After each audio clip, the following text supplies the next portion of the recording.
What's up, Nova Heads? It's Amber Nova. This is Chris Lights Out Lytle. Hi, this is Ray Boom Boom Mancini. Ice Boogie. It's the real and raw August Artois. This is Smiling Sam Alvey. It's Archimedes. I'm Jack Cartwheel, the real deal, the human highlight reel. This is Steve Mowry. I'm Victor Henry. Floyd Bulletproof Trooper. Billy Starks. It's ECW Original, The Enforcer, C.W. Anderson. This is Honest John. Hyper Street. I'm Luis Moreno. And it's Mr. Classic. Anthony Noe. I'm Jason Punet. The young ghost. It's old Howdy Price here. When I say what's my name, Snipes. Richie Slade. My name is Gino Rivera, the Frank Sinatra of the Spanish Mafia. Incredible one, Anthony Idol. This is Ken Shamrock. The Golden Boy, Jordan Clearwater. Yo, watch and listen. Championship Online. Podcast with this is Alex Mars here. Hi, Richard Modest. So, please listen to it, otherwise be cursed. Okay, see you later. Love that, Dennis.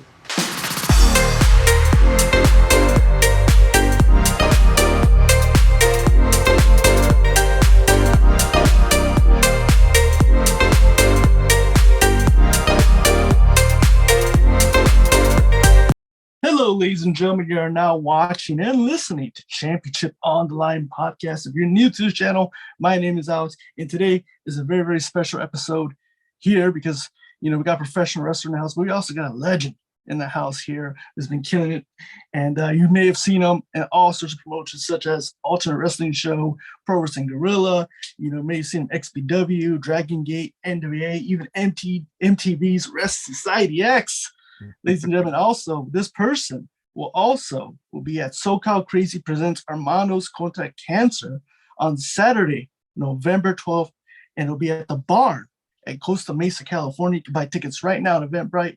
Ladies and gentlemen, we have the one and only Babi Slymm. What up, brother? Thank you for that introduction.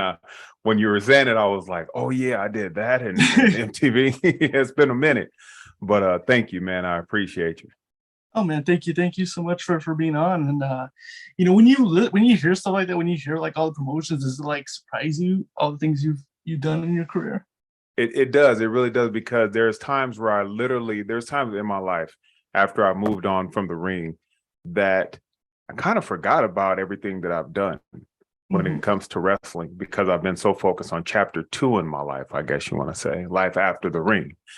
So when it was brought up about Alternative Wrestling Show and MTV and Dragon Gate Japan, I'm like, oh yeah, that one too. Oh snap, yeah, I remember doing that too. Yeah, right. And so it's great to have those past experiences be brought up again and kind of relive that moment again.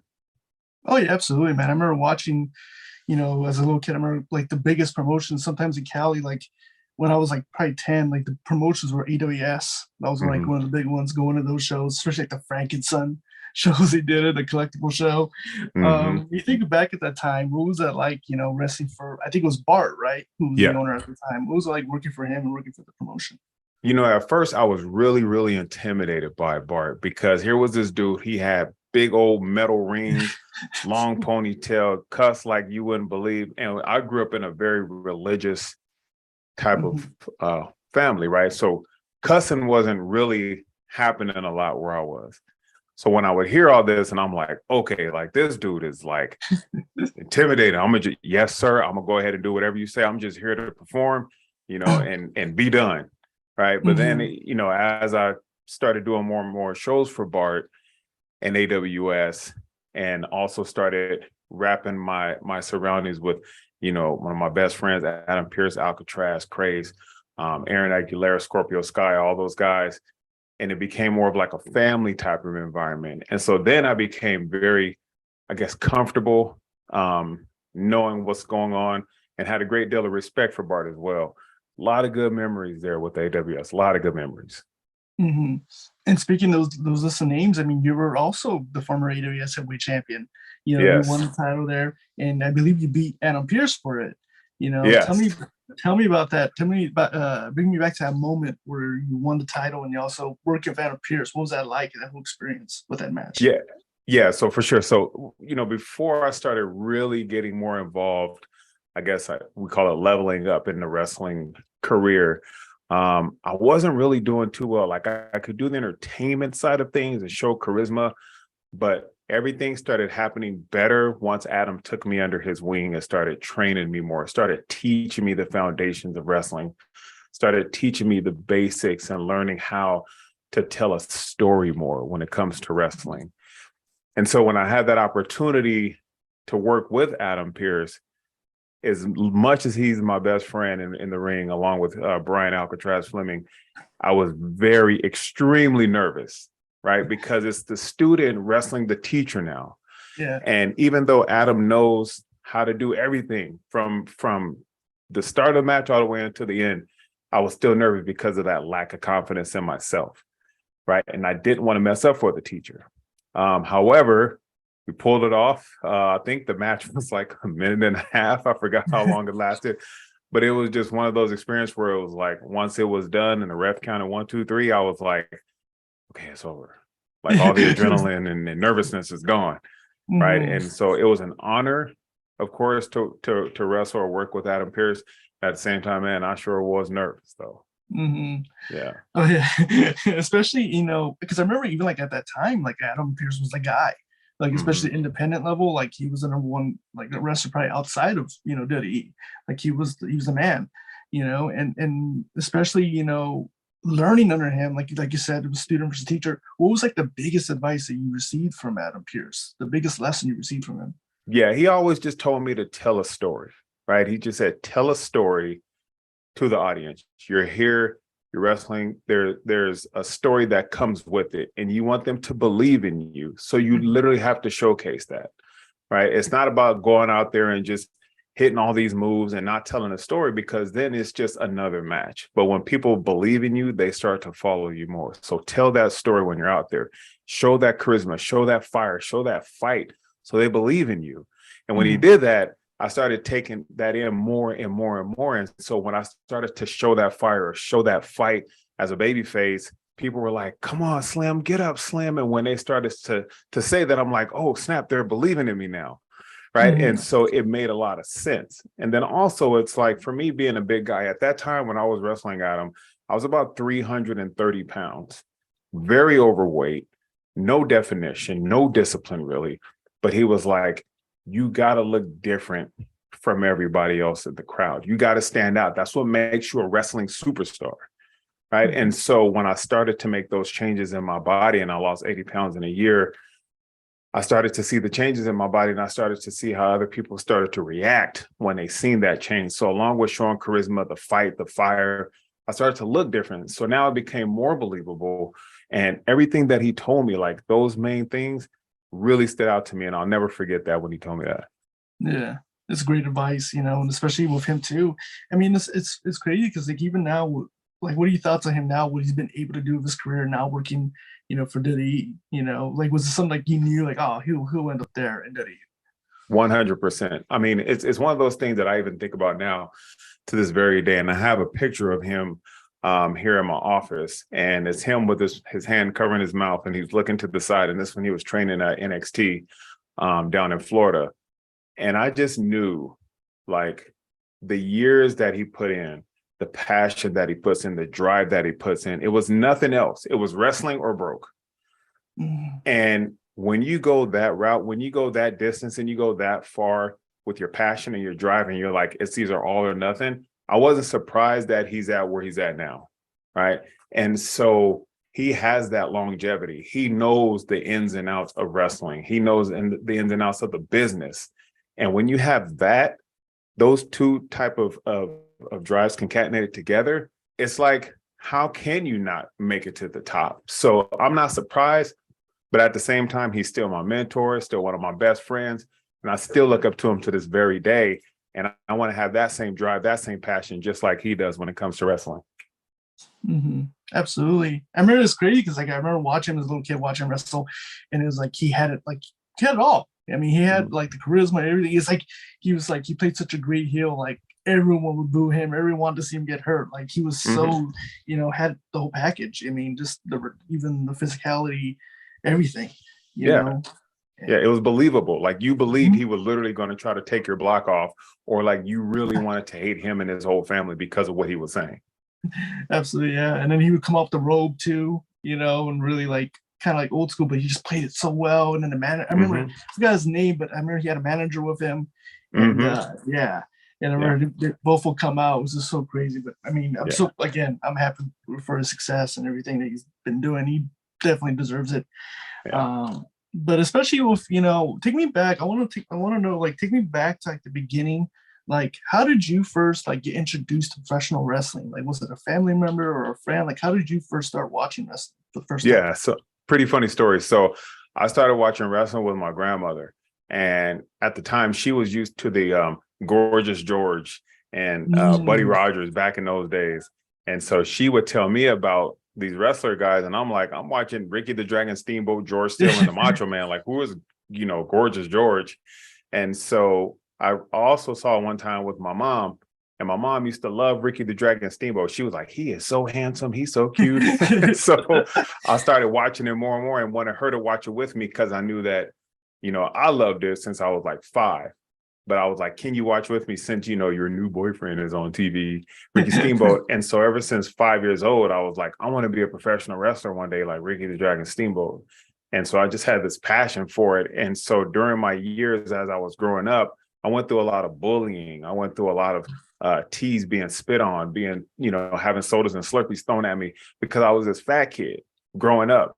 So what ended up happening was my outlets were junk food, video games, and wrestling. So no matter what, wrestling was still my outlet, right? Mm-hmm. And so as I got older and I went into high school, a good friend of mine who's now my best friend and from high school, Mark Gear, he was like, man, I want to be a promoter one day. And I know you love wrestling. Like, it'll be cool if we started, looking into wrestling schools. And so a house show was here in San Diego. And after the show was over, this guy was passing out flyers. Hey, if you want to train, learn and, come through to Bakersfield. So I took that flyer, me and Mark, we started talking to the dude. I started training up there in Bakersfield. And from there, things just started evolving very slow, but that's where it all started from there. Oh, wow. Mm-hmm. And being a fan too, like being the kid and being a fan, who was your favorite wrestler like growing up? Yeah, so I had different stages. So when I was about 5, 6 years old, Ricky the Dragon Steamboat was my favorite at that time. And then from there, when I was like 10, 11, it changed to, for a little while, just a little while, it was Ultimate Warrior, right? Nice. But then like top dog, Mr. Perfect. Like, he just couldn't do any wrong, right? So it was like Perfect, Undertaker, and then it evolved into like The Rock and all that stuff. But I would say if I had like a Mount Rushmore, I would say like Steamboat, Perfect, Taker, and The Rock would be my favorite 4. Nice. Yeah. Great list. Great. That's a great Rushmore. and also like, as a fan too, like what was the greatest match you ever watched or favorite moment being a fan watching wrestling? Man, it was a lot of good moments. I would definitely say, I'll say one of the scariest, most believable moments where I just was like, no way. Like, I got so scared is when Macho Man jumped off the top ropes and hit the bell across Ricky Steamboat's throat.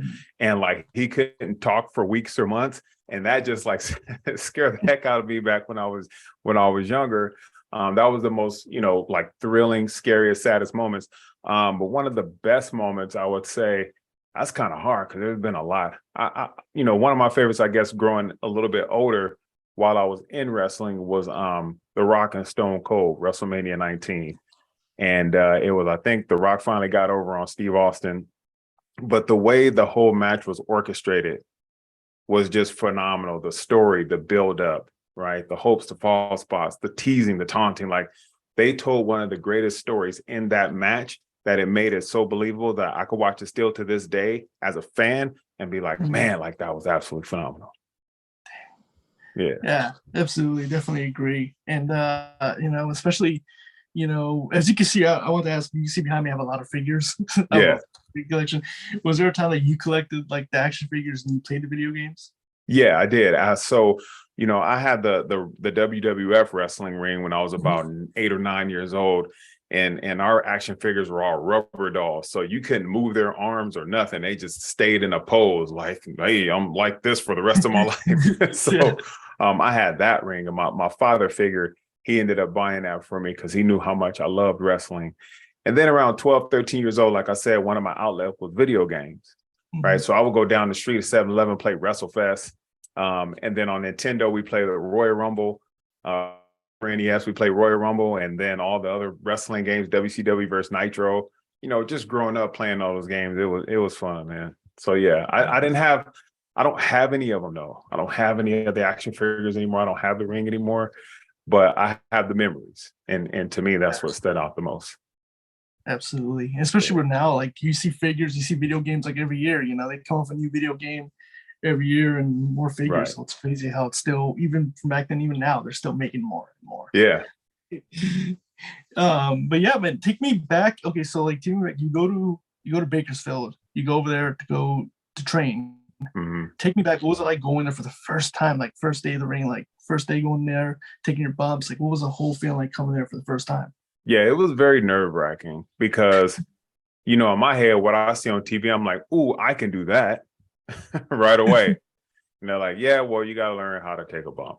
I'm like, oh, you know, so it was starting, you know, learning from the ground up. And even though the training was good, like the way it was after I started training under Adam was a lot better, but it was a start for something, right? Mm-hmm. And it was nerve-wracking.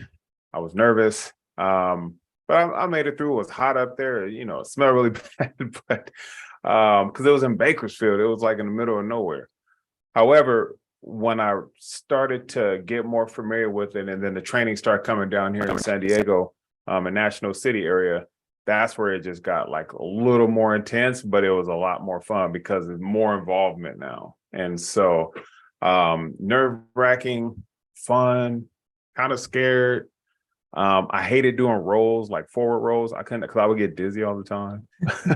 But when you know, at that time too, I was over 300 pounds, 335. So there wasn't a lot of big like aerial moves that I did. It was just the basic moves.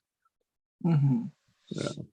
And who were your coaches at the time? Like who were you coach under? The first time around, it was this guy named Joe Romano, and that's where it started in Bakersfield. Then I started working down here in San Diego. I remember his first name. His first name was Daniel. He was a lucha guy because there's a lot of lucha here in San Diego.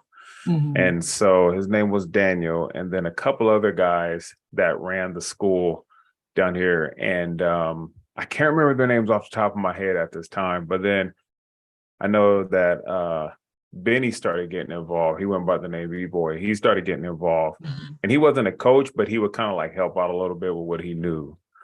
And then from there, it started going more into, I started going up to LA for Revolution Pro, right, mm-hmm. which was also combined with AWS from time to time. Mm-hmm. And then from there, Rev Pro went to UPW and learned from there. And that's where Adam started helping me. And then with NWA, Dave Marquez, Adam, and all those guys, they all kind of, so I went to different ones and just kind of learned training from all those guys. But it really started getting solid when Adam Pearce started, you know, taking me under his wing and helping me out. Mm-hmm. And also too, like, you know, during your time training, like, was there any like footage you would watch on like certain wrestlers to kind of get inspiration for like your ring style, like things you want to do in the ring or what you wanted to portray as? You know, it was kind of that's a great question, man. It's kind of a mix of all, because at first I really didn't know, like my character was this hip hop gangster, you know, bling bling dude, right? So it was like, I just want to show charisma, but I want to do a bunch of moves, but I'm learning like some lucha stuff, and I'm also learning American wrestling. I didn't really know what I wanted. But then when Adam took me under, he started showing me more stuff of like Vader and Butch Reed. He was like, you're a big dude, so you need to make those moves. You got to have that impact. So when you start hitting that Vader clothesline and it's all big and nasty, you need to show that face because you're a big dude. And I'm like, oh, okay. He's like, you ain't got to take 50,000 bumps in a match. You 300 pounds, you know, 300 and something pounds. He's like, Vader did backflips, but he didn't flip all around the place. Right. Yeah. And so I'm like, yeah, you're right. You know, so when I started to make more of a big man move and I started learning more from how Vader would wrestle in the ring and Butch Reed would take his time and wrestle in the ring, it was like, oh, okay. Like now I understand the psychology of the match. Now I understand the psychology of wrestling. Okay, cool. So then when I started doing that more and more, kind of made more sense for me to showcase my big man style, but not have to do all these crazy flips because it didn't make sense. Like you don't see a big dude in a fight flipping all around. right? Yeah, He's a that's one-hitter true. quitter. Mm-hmm. So I had to put that into my head and say, okay, let me go ahead and tell my story this way. Mm-hmm. And also too, like when it came down to even doing promos, was this something that you got really quick, like something you caught on, or did something it took time for you to develop any skills doing promos? It took a lot of time because when you're like everybody has different characters, right? I could talk about Adam Pearce again. I could talk about Carl Machine Gun Anderson. Those two dudes I looked at as some of the best promo guys that I've ever met because they made you believe in what they were saying. Yeah. But when you're like this gangster hip hop dude from the hood, it's like, how do you really cut a promo? You can't say, you see, brother, like gangsters don't talk like that, right? So having this character, it's like, so what do I say? How do I portray this character as a hip hop gangster? And it's just like, I just had to learn pretty much how I learned growing up, in Southeast San Diego. And it wasn't like bad. It was just like, that's how we talk. Like, what's up, homie? What's up, homeboy? Hey, yeah, we good, homie. That's how it was. So I just took that, what I learned from the streets, and then just brought that to the ring. Mm-hmm. And also too, like how did you come up with the name Babi Slymm? Like, how did you come up with it? Yeah, I love this one, man. Because hey, I had about 6 different names before I even came up with that. I really didn't know what I wanted to be at first. It was like Big Tony. I'm like, I'm a big dude and my name's Tony. How about that? Okay, cool. Didn't work. Right. And then it was Killer Kane, Gangsta Abel. And then when I was in XPW for a while, I went by the name Salim Jihad. It was, this whole Black Panther movement. But since I was into the whole gangsta hip hop at that time, No Limit Records was popping, and then Cash Money Records was popping, and they're all from the South. And so there's 2 brothers that run Cash Money Records. I don't know if I'm sure you're familiar with Lil Wayne and Birdman. And so they had the hit song Bling Bling and all that stuff. So the 2 founders of Cash Money Records are Ronald Slim Williams and Brian Baby Williams. So I was like, well, shoot, let me just put Baby and Slim together. And then I got this name, Big Babi Slymm. And that's how it all started with the bling, taking those 2 names, putting them together. And that's how the whole Big Babi Slymm movement came about. Wow, that's so good. That's so crazy. Yeah. And what was like people's reactions too when you told the first time, like, hey, I'm going with this name, Babi Slymm? It fit. Well, some people were like, Big Babi Slymm, like that's kind of cool. And then one of my friends, one of my best friends in the ring, his ex-wife, she said, Slim, you don't look too slim to me. But she, it was like family, so she was clowning. And I was like, I know, I said, but I love it though. Like it just kind of, clicked together. And so it caught on after a while, especially when the announcer would, coming from Southeast San Diego, weighing 335 pounds, Big Babi Slymm. And people were like, Slim. So I was like, hey, it's kind of catching on. Yeah. It's better than chanting Big Tony or Killer Kane. Like it just doesn't make sense, So then once it kind of caught on for a while and the whole bling bling and coming out to this hip hop music came about, then it got a little better and more catchy. Hold on one second. Yeah. My dog is deaf. He can't. Hey, go sit down. Ain't nobody here. Go sit down. Over there. Thank you. All right. So yeah. All right. Part 2. Where was I? All right. But yeah. So for me, as when that came out, when that was happening, it became more fun because I'm learning the foundation of wrestling. I'm learning how to tell a story. I'm bringing the where I grew up out in the streets and bringing that to the ring, but also bringing a positive light to it. It wasn't like it was just all hood and bad where I grew up at. It wasn't like that. But it was just cool to bring stuff that I love into the ring and then go entertain a crowd and now build this fan base, who supported me through this. Absolutely. Yeah. And it's cool because like that name, it just fit. It just, like you said, like it just fit perfect, and especially, with everything, and take me back when you first made your debut. So when you made your first wrestling debut match, take me back. Like, how did it feel to come out for the curtain for the first time and have your first match?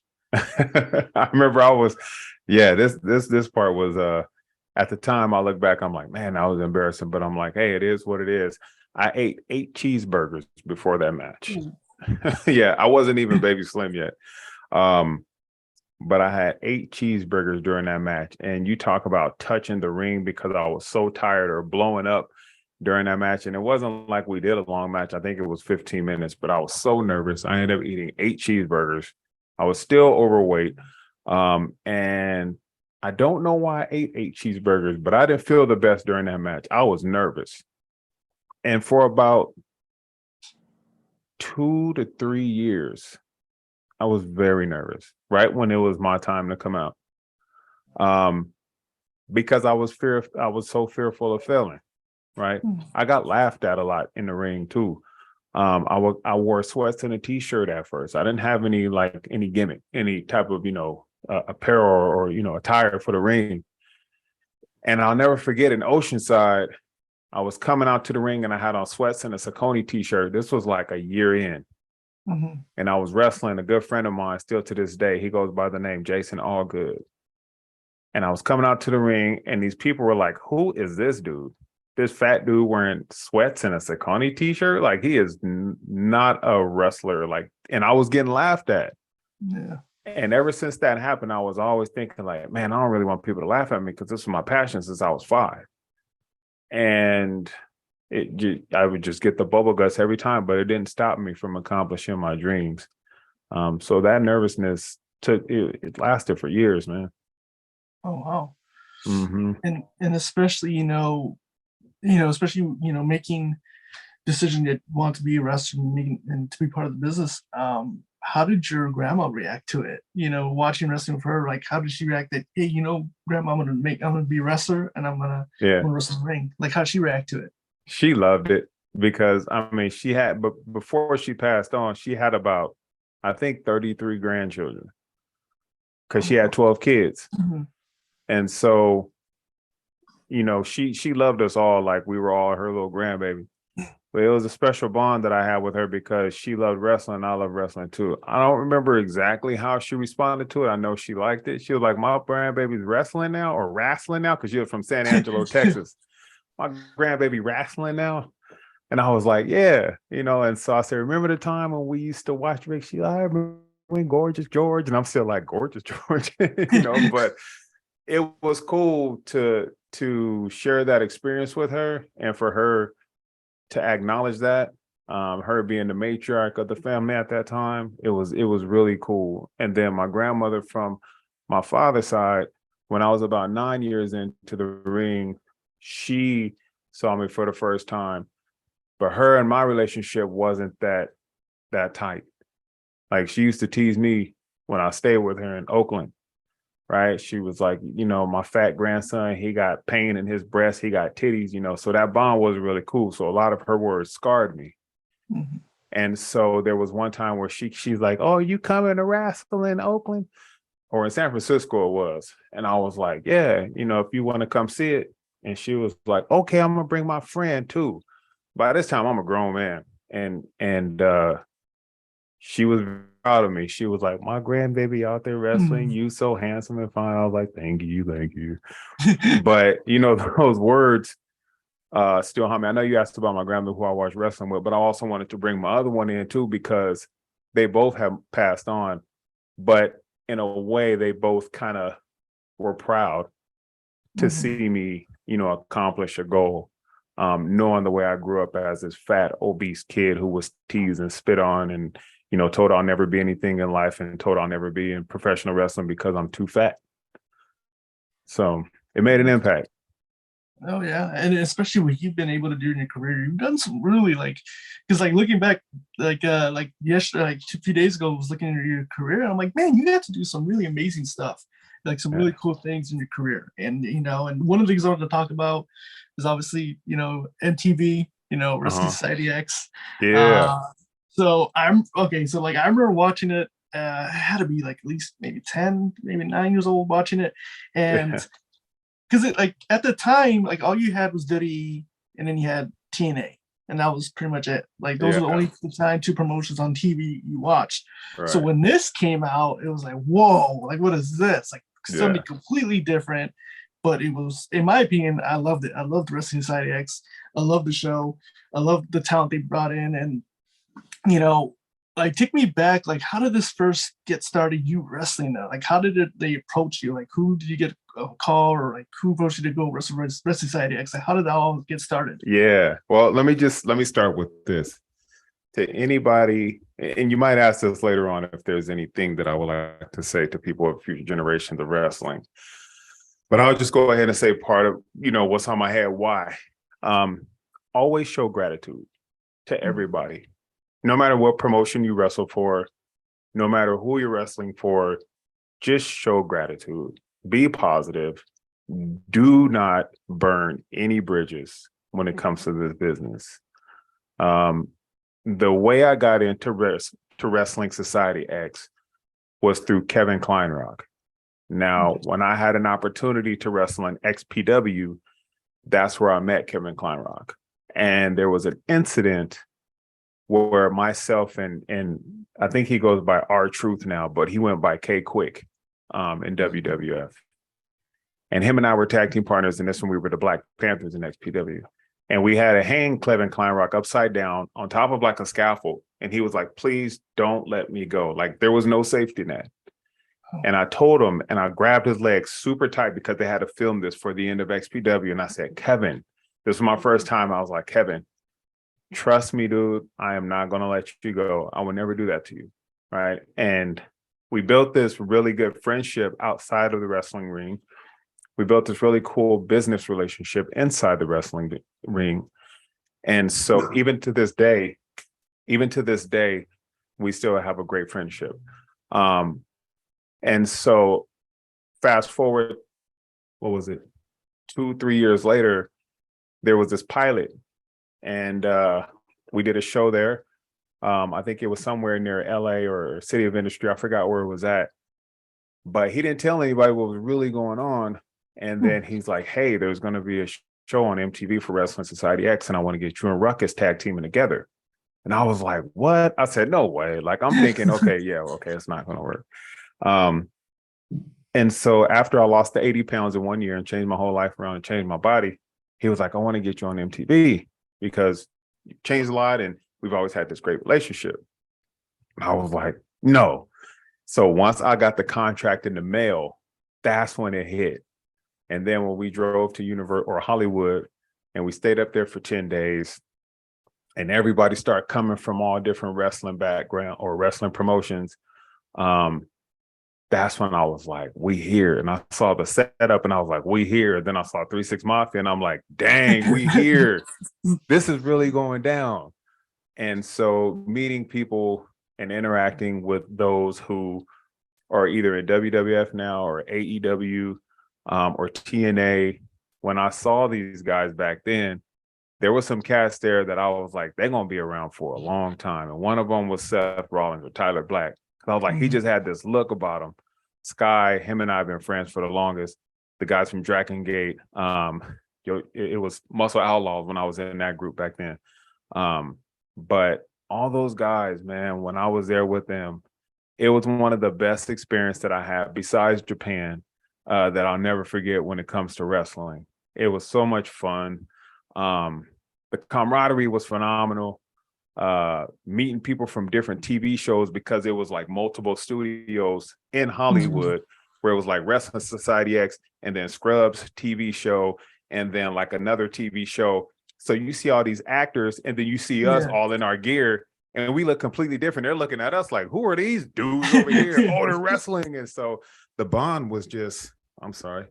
Hold on. The bond was just, it was just dope, man. And I like, even though if you blinked your eyes, you missed the whole show because it went that quick. Like it got taken off the air that quick. But god dang, dude, one of the best experiences that I had in wrestling. Absolutely. I mean, especially, going in there and watching. So did you believe that this, like, Wrestling Society X had potential to be a threat to these other companies? Did you think it could be a competition with them? Like, did you think, oh, Wrestling Society X is going to be here for a long time? I thought so. Because it was different, right? You had your standard WWF or I think it was WWE at this time. and then you had TNA. But then when you started to concatenate wrestling with like music, it was something different. And I've always learned that if you're going to stand out from somebody, just be different, right? And so I'm like, okay, this is going to be around. And it's on MTV.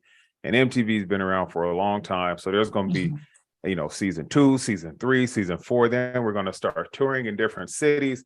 And that's what I was told. And then all of a sudden, it just got swept. I got an email. All of us got an email. And it was like, yeah, like the show is no longer happening. And I'm like, why? Well, you know, and then all these rumors started flying around. And man, my heart was sad because I just imagined season 2, season 3, season 4, and the opportunities it was going to bring for all of us, including Kevin, because he put his heart and soul into it as well. Oh yeah, I mean it's crazy because like I saw an interview, and it was Matt Sydal, which is Evan Bourne. I remember he was saying that he goes when he got delivered contract, it was like a multi-year like contract, like it was a ridiculous contract, and he said like, well, we haven't even done the first episode yet, so like how are we gonna sign if we haven't even done, like, let's just do the first season and wait till there.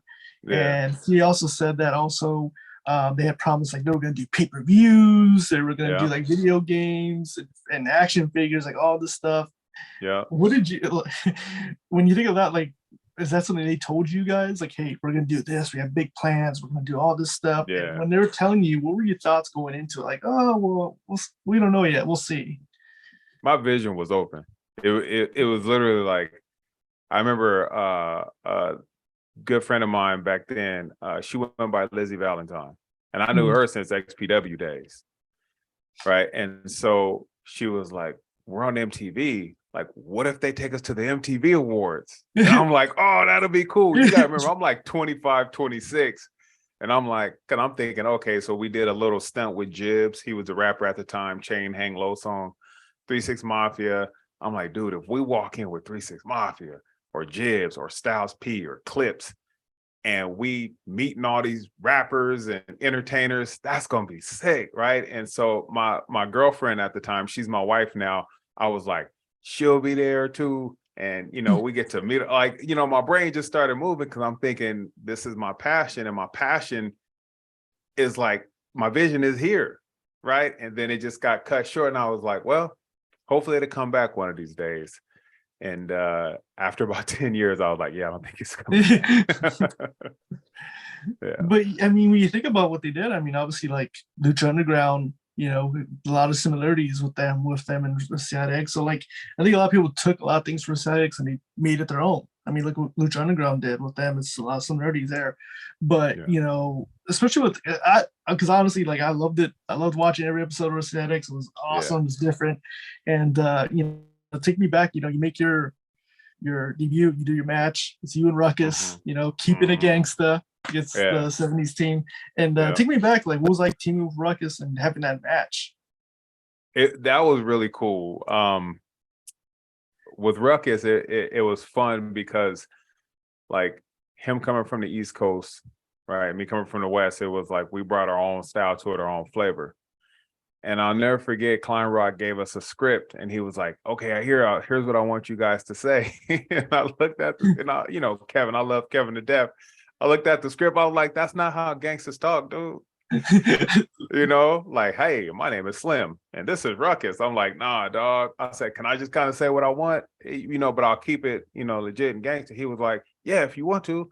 And so it was cool because once we did it, you know, it got your boy Slymm in the house, I got my boy Ruckus in the house. It just felt more natural, and they ended up liking it. Now, when I was, you know, I've wrestled Joey Ryan and Disco Machine for a long time, so it was natural for us to go ahead and collaborate on that match. But man, I was nervous as all because once again, this is TV now. So they're like, all right, Slymm, Ruckus, you up next. And whenever I would hear you're up next, literally, I'm just like, oh, shoot, because I loved it so much. I didn't want to mess it up. So what I would do is before the match, they'd be like, okay, 5 minutes, Slymm and Ruckus, you up. And we're all together. Like the four of us are together, just making sure we're good to go. 1 minute later, I ain't around. I'm in the back doing push-ups, going to the bathroom, just getting it all out. And then when they go, Slymm, where's Slymm at? I'm like, I'm right here. This way I'm not just sitting waiting. I'm distracted. And so when I went out there, that nervousness was gone. As soon as I entered out in the front, I carried that table. I was like, all right, it's on now. Because then it was just like exciting. Yeah. Oh yeah, especially with that match, watching it was so cool, and especially with Wrestling Society X. I mean, you had all these different types of wrestlers. I mean, you had Vampiro there wrestling. He was part of it. You had Jack Evans, Seidel, Scorpio, all these guys, and even X-Pac too. Take me back. Was there ever time like you talked and kind of picked inside their brains, especially guys like Vampiro or X-Pac or any other wrestlers, like kind of like picking their head, getting some advice from them? I would overhear things, right? I had a cool discussion with Pac. With Vampiro, I just kind of sat back and listened more. But just asked more about the psychology from X-Pac. And he was just one of the most laid-back dudes. You go out there, man, you entertain a crowd, you show that charisma, you show that fire, man, and you get them behind you, man, 100%. And I was like, okay, cool, thank you. Very short conversation from the OGs of wrestling. Right. And so I was more of a, let me just sit back and listen and shut up. Right. So if there was a crowd of people listening and the OGs was speaking, I would just listen. Right. If it was one-on-one, I really wouldn't go up, just a quick little, hey, what's up? My name's Tony Drake. Nice to meet you. But not like, hey, can I pick your brain for a minute? What would you say? But when I spoke to Sean Waltman or X-Pac, we also did a show in Arizona. So we also had a chance to talk then too. So just that feedback and that input that they gave then when we were on WSX, or whether, me and Pac were talking in Arizona, it was all good advice. That's so cool. And especially, yeah, man, like because like I said, it was such a, like you had prospects and newcomers coming up, future stars. And then you also had like the legends. You had Vampiro and you had X-Pac, all these guys in there. Yeah. And watching, like, I remember watching it, like you had like the death match, you had the electricity, at one point there was like the Shark Tank type of thing they had. I remember watching that, that, like, and from your opinion, your perspective, like, how did you think about it? Like, because like I said, WWE and like TNA weren't doing those types of matches. But X was. I mean, the only one close to was XPW, but this was on big TV, MTV, like on cable. So what was your thoughts seeing it and watching it? Cool for everybody else doing it, not for me. Like, you wouldn't see me in no exploding cage match. It was cool when other people did. It was cool to watch it, like, ooh, that was nice. But one thing I would say, and people may be watching this and they go, oh, it wasn't like that. But I grew up in a certain religion where you don't cuss, you don't bleed, you don't any of that. So I never prefer to bleed, none of that.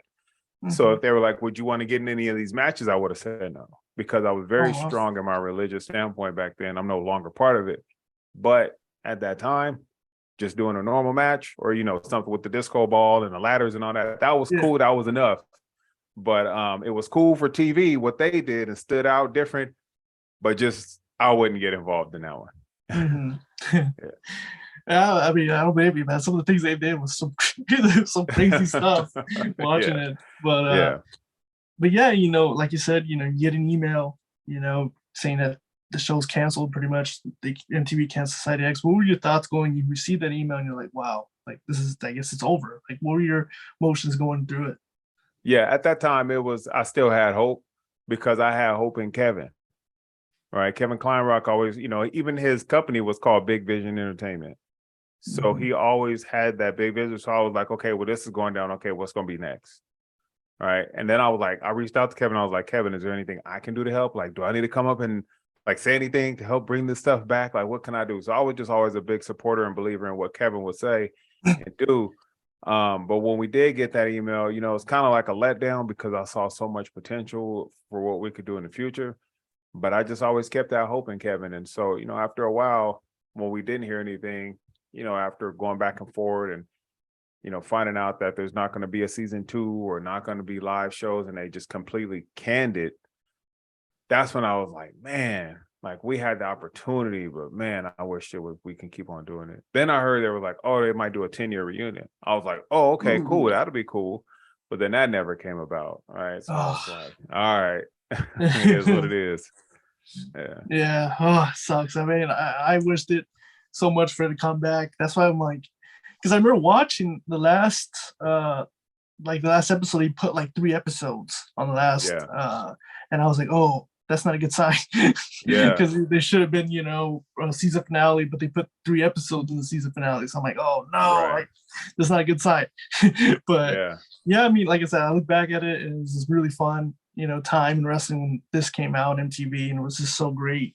And and also taking me back, this, we mentioned earlier, but you got to wrestle in Japan. You got to do for Dragon Gate. So take me back. How did that all get started for you going to Japan and wrestling for them? Yeah, biggest goal conquered out of all of it. That was my ultimate goal, was to wrestle in Japan. And so once I lost it, going back to my weight loss, my first weight loss journey of 2, when I lost the 80 pounds. And I didn't get into it too much on this channel, but the way that started was when I wanted to wrestle in Japan and the WWF. I was 335 pounds. And, at the time when I was wrestling for UPW, Rick Bassman, the promoter, said, they won't take you in Japan or WWF looking the way you do. You're too big. Like, you don't have any muscle. And Rick Bassman was always a dude about the muscle, the body. But it worked because there was guys who were built like John Cena, Chris Masters, a couple other guys that were big and jacked got into the WWF, right? Or they went to Japan. And so once I lost that 80 pounds in a year, that's when more doors started opening. So when the opportunity for Japan came around, Scorpio Sky and Chris Bosch were the 2 guys that gave me the plug to the booker by the name of SEMA. And so when PWG was popping, that's when, I think I was fresh out of PWG. I think I wrestled there like 04, 05. But then when 05, 06, late 05, 06 came around, SEMA flew in with some of the Dragon Gate guys to wrestle for PWG. And so when Bosch the Sky was like, hey, like, we want you to meet SEMA because you'd be a good fit out there. Your hair was all combed out in an afro. You have braids. It'll be cool to go out there. And so when I met SEMA, he saw me. I had a pick in my head and my afro out. And he was like, oh, I like your look. Like, would you ever come out to Japan? And I was like, yeah. He was like, can you stay out there for a year? And at this time I had a job. And I was wow. Yeah. Yeah, I can come out there. Like, I'm not going to say no to my dream of wrestling in Japan. So, he was like, okay, we're going to put some stuff together and get you booked out there. Man, I was excited. But the only challenge was that I went out there with my gangster character, but it wasn't like my gangster character here in the States. It's a little different. They wanted me to wear a mask. I'm like, how am I going to wear braids and a mask? That don't really make any sense. So my first time around, I was very, very uncomfortable. Second time around, I wanted to come back home and be like, man, this stuff ain't even it. But I still did the shows. And the third time, I was like, I got to change it up somehow, some way. And I forgot how it started, but my cousin Misty, she braided my hair. I said, can you just braid it halfway? Because I saw somebody that had this look. She braided my hair instead of all the way back. She braided it halfway. And this went Gold Grills Ring style. And I had a pick with the fist in the pick. And I said, let the rest of my hair out in an afro. So half of my hair was braided, half of it was in an afro. And when I went out there for the third tour with the grill in my mouth, I looked completely different. And they were like, I like this character. We're going to put you in a different group called the Muscle Outlaws, and you're going to be called Muscle Gang. And I was like, yeah. And it changed from a gangster character to this like Black Godzilla in Japan. And so I was in a group of all Japanese dudes, and I'm the only Black dude and the biggest dude of the group. And they're like, that's gang. Like, he's his own gang of our gang. And I was like, yeah. So then I just fell in love with it, man. And I was like, dude, I could be out here for multiple tours, but I also had a day job, right? But I accrued a lot of vacation hours. So I would just go back and forth to Japan to do my day job and then go back to Japan and, go on tour. But I would say trip 3 and trip 4 were my favorite ones. And the last show of Japan, I was in Kobe, Japan. And the opportunity to come out there, because they said, go out there and just cause ruckus. And when wrestlers come out to the ring, they come down the aisle. Well, I didn't come down the aisle. I went through the audience and just threw stuff everywhere. I threw chairs, I slid stuff. I was taking people's purses, just throwing them, and women and children were just running, and all the chairs were knocked down. I went through all four corners of the ring in the audience, just made a complete mess out of that whole auditorium. And it took about 10 minutes for them to clean it all back up before I got in the ring. And the dudes in the back loved it. And then at the end, I was a heel, it was 3-on-3. I was the heel, and I was beating them all down. And from there, at the end of the match, my Gamma threw protein powder in my face, same finish. They triple teamed, jumped me, the baby faces, and they all pinned me. And when they all pinned me, that crowd went nuts. And usually in Japan, the crowd could be quiet. Yeah. But they went nuts. And after I got backstage, and I got a curtain call from the guys. And that's rare. Like, if you get a curtain call from the boys in the back, especially in Japan, that's like, dude, you just did something that not a lot of people would do. So I went back home, and they flew me back home first class. They was like, we want to give you a green card to come back, or a green card working visa, I'm sorry. And we want you to come back here more. And I was ready. But my dumb self, the one regret that I have in life is that I quit my dream to settle for a job. I'll never do that again. And I was blackballed from Japan after that. Oh, man. Because I had the next tour, the flights. I was on billboards. I was on magazines for the next show coming up in 2007, ready to go. And I applied for a new job, and they were like, we need you now. And I was like, but I'm about to go back out to Japan. They were like, well, we need you. Otherwise, we can't give you the job. And I settled for the job. Yeah. And quit on my dreams. Man. Yeah. Woo. Yeah, man. That's tough. I mean, because what was because obviously they wanted to bring you back, but what was the goals, the future things plans they had for you? So was it big matches, maybe a title picture? Did they discuss that, what they wanted, future plans for you at Dragon Gate? Yeah, it was going to be more shows across more cities in Japan that could have led to TV shows, guest appearances. Right, because in Japan, they separated the heels from the baby faces. They kept it OG. And so from there, when I was going to go back as a heel, I could have been on shows terrorizing the audience again. Right, being in Japan on TV. And you got to remember where I grew up at, in Southeast San Diego, opportunities like that don't really come for us, right? But it's opportunity now to go do this and being able to come back one day and say, man, this is where I started and grew up. And this is where, what happened. What are the chances that happens? It would have been endless, man. But, I'll never know because I settled. And, especially, even then, what you did over there, and especially not a lot of wrestlers get the opportunity to go to Japan. So for the fact for you to go over there and have this amazing performance you had in Dragon Gate it's an accomplishment. It's a dream, and also going and then also joining a faction. You're under, because the leader was Naruki, right? It was Naruki Doi, and it was Gamma. Gamma, yeah. Okay. Yeah.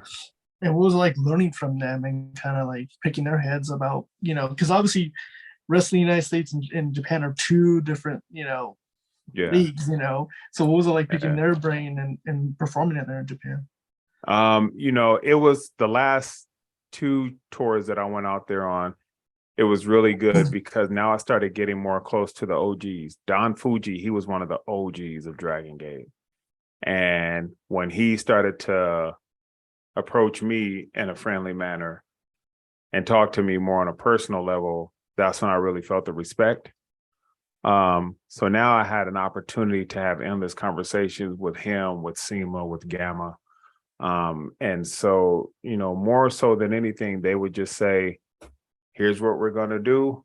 We want you to start doing intros to our theme songs now, having a big, heavy voice to our theme song. We want you to be part of, this faction for a while. We want you to, they put me in the newspaper.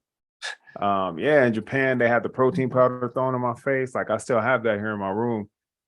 and the respect level started coming up more. So what I learned from them was it wasn't so what they said, it's just of how they started to treat me now, as if I was like in with the boys.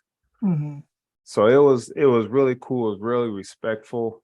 It was an honor, but it was just cut short, man, because my dumb decision.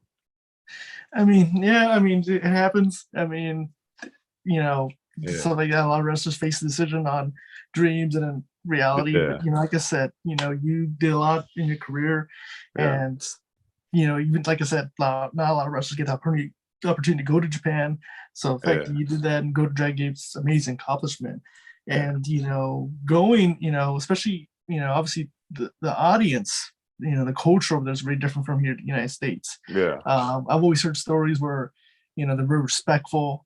The crowd audience is very respectful. They bow sometimes. What was it like going over there and kind of seeing something different compared to what it is in the US? Because I always see like in Japan, like when I watch matches, so quiet. It's like wrestling like in a library. Like it's like so what was it like going there for the first time and like kind of like seeing these little different things that you're not used to seeing in the US?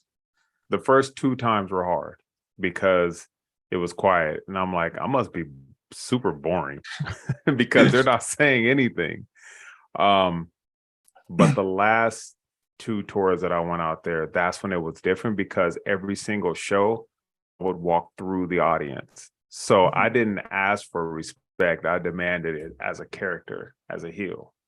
So when the women and children would run, now they're like, we want this dude to go down because he just scared my daughter or my niece or my little sister, right? And so it was more of a like, I would go in there and I would, after I terrorized the whole show, the audience on my entrance, once I got into the ring and it was my turn to do something and I would hit that person, they'd like, no. So they're cheering for the baby face, be like, no, don't beat him up, right? So I had their attention more because of how it started. Like I started a fight and now I'm about to go beat up your heroes. So they were really involved now watching the match. And then of course, when they would go over on me, then they were like, oh, my superhero made it.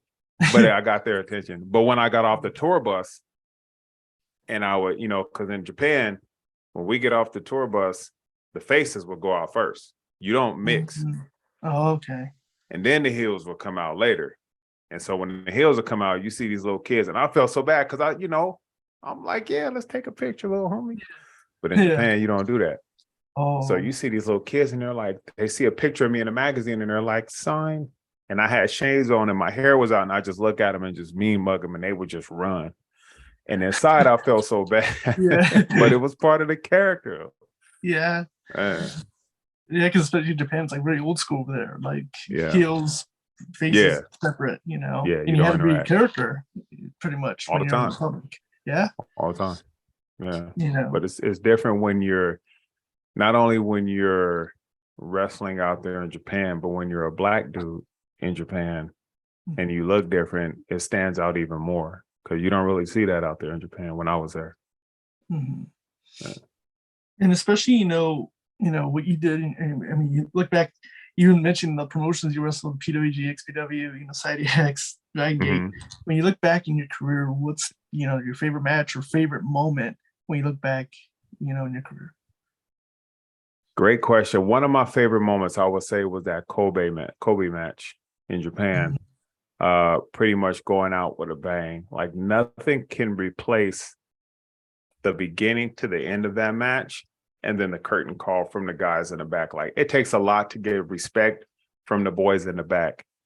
But to listen to what they said for me to do and then go out there and do it and then see the expectation or the results because of how they told me to do it. And it worked out great. And then for them to say, like, we're very proud of you.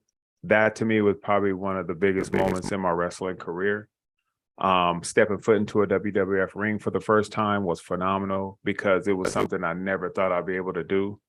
Losing the 80 pounds my first year, from 2005, November 7th, 2005 to November 2006, being able to change my whole body around and allowing the doors or seeing the doors started to open because of the way I changed my body and how I look now was a lot of great opportunities. UPW, I mean, there wasn't a single, I would say, you know, the one in Japan was probably the biggest one, but wrestling for all the different promotions, UPW, tag teaming with Adam Pearce to wrestle The Miz and Diamond Dallas Page, you know, teaming up with K Quick, right? Wrestling in XPW for the first time. There was a lot of phenomenal moments that happened in my 12-year wrestling career, to where like there was a lot of them, a lot of proud moments, you know, in that chapter. But I would definitely say the curtain call in Japan by far was the biggest prestige of them all, because after that, I realized that I conquered my ultimate goal, which was wrestling in Japan. Yeah. And especially when you look back, is there, you know, a specific wrestler that you wish you would have had a match in your career, like you didn't get a chance to wrestle in the ring? Yeah, great question. There's quite a few. I've wrestled a lot of great ones. I would definitely say, at first one day I was all stupid. I was like, yeah, one day me and New Jack can tag. No. Rest in peace to New Jack, but I don't think I could have done anything with him. You know what? Not off the top of my head. I mean, all the OGs were, you know, they're in their prime. I wrestled a lot of people, man. I forgot, even Rikishi, I worked with him quite a few times. But not one single person that I could say, oh yeah, that would be cool to have a match with. I just had the opportunity to wrestle with a lot of people. And I was very fulfilled by that in itself. Oh, yeah, absolutely. And especially you mentioned New Jack. He was also in Society X. Was there ever a time that you crossed paths with him or saw him in the locker room? Yeah. Well, it wasn't in Wrestling Society X. It was in XPW. And it was the 10-year anniversary of XPW. And I like New Jack, you know, when he was the gangster. Because remember, I was this whole gangster character. And he was a gangster, but he was a gangster on a whole nother level. Yeah.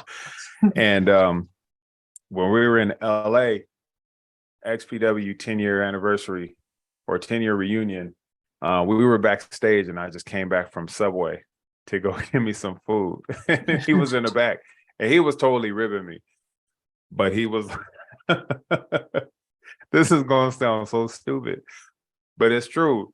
I had my sandwich. He was like, "You gonna eat that sandwich, nigga?" I was like, "You can have it." He was like, "I'm just messing with you, man. You're all good, brother. I would take a sandwich, but I'm just messing with you, man." I was like, "Okay." Yeah. I thought I was about to get stabbed in the face for a 6-inch. I didn't know. You know what I mean? But you know, it was just cool for that little interaction with him because I liked his gangster character. You know, kind of took me out of reality for a while when I would watch him. But that was the extent of our interaction. Cool dude, though. Yeah. But yeah, man, like I said, you know, had a really great career in wrestling. You did a lot of like really cool stuff and all the things you've done and accomplished. If someone's watching this and has a dream of becoming a professional wrestler and being in the business, what advice would you give to someone that wants to step in the ring? Yeah, matter of fact, I'd give a few. Number one, I'll go back to it. You always want to show gratitude. That would be number one, right? You got to have a passion for wrestling, just like you have to have a passion for anything in life. Because if you have a passion for something in life and you believe in it 100%, you will get to where you want to be. But you have to show gratitude. You can't just expect, like, you can't just go in there and be like, do you know who I am? Yeah, like my father was this person. My mother is this person. Like, I deserve to you'll get stomped so fast. So you got to show gratitude, number one. Number two, you have to, if you're going to get into the business of professional wrestling, you absolutely have to build your body. You want to be able to look different from the crowd that's observing you. Therefore, you want to build your body up. You don't have to be 300 pounds or 225 or 250 jack. If you're 185 pounds and you're ripped, you look different from majority of the people that's watching you. That's just the way it is. So if you want to look like a superstar, you want to build your body like a superstar. And at the same time, you also want to build your mindset the same way. When you go into the ring, you have to transform into this character that you see yourself becoming. You don't want to go in there and just be another dude, because it doesn't separate you from the remainder of the crowd. You want to be able to stand out. So you build your body, you build your mindset. And the other thing that I would say is that you definitely want to take care of the person that's in the ring with you at all times. Because trust me, having 6 concussions, having an L3, L4, L5, S1, 3 herniated discs, a bulging disc, tearing arthritis in my spine for the rest of my life, right? I still make sure that I take care of everybody else in the ring first. Accidents are going to happen, but if you're sloppy and you don't take care of that person, you don't belong in this business. You don't. You got to go in there. Rule number 1 is always protect your opponent. So I would say those things I would offer to anybody that wants to step into the ring. And then the last thing I would say is appreciate the process. Don't rush it. Just like anything else in life, I coach people right now to help change their life with weight loss, mindset, and body transformation. There's no need to rush. As long as you have 2 feet planted on this earth, enjoy the process and just learn a lot from it. Meet a lot of new people, enjoy the process, explore the opportunities, and have fun. That's what I would say. Absolutely, man. Great advice. And again, man, thank you so much for being on this podcast, man. Definitely appreciate it. Having so much fun going back and just talking about some really cool things. And again, before we wrap up, is there anything you'd like to, plug in? Anything you have coming up? So I'm thankful for Nestor reaching out to me, right? So the show on November 12th, we're going to be doing here in Costa Mesa. So I'll definitely be talking more about that, and excited to just be there with the boys again from San Diego and LA. And also, I started posting more stuff on Throwback Thursdays on my Instagram. So if people want to find me on Instagram, it's Coaching by Drake. It's all one word. The same for TikTok, the same for YouTube, the same for Twitter. It's all Coaching by Drake, one word. So I would definitely say, come tune in, tap in with me. If you guys have any questions, if you have old footage of me that I probably ain't never seen before, send it on over, because I'll throw it up on my clips on my, on my social media. And let's continue to grind, brother. Let's get it. Awesome. And ladies and gentlemen, we'll put everything you just said, we'll put it right there in the description down below, where you can see his Instagram. And also, you can also see him on November 12th, where he'll be at SoCal Crazy Presents Hermanos Contra Cancer, or Cancer Awareness, and also for Pro Wrestling. Will be at Saturday, November 12th at the Barn in Costa Mesa, California. Tickets are available right now on Eventbrite. And you also can see Babi Slymm, who'll be there. And definitely go check it out. And again, thank you so much for being on the pod, man. Definitely appreciate it. And also to all the listeners and watching this, we see you guys next time here at Championship Online Podcast. Yeah, that.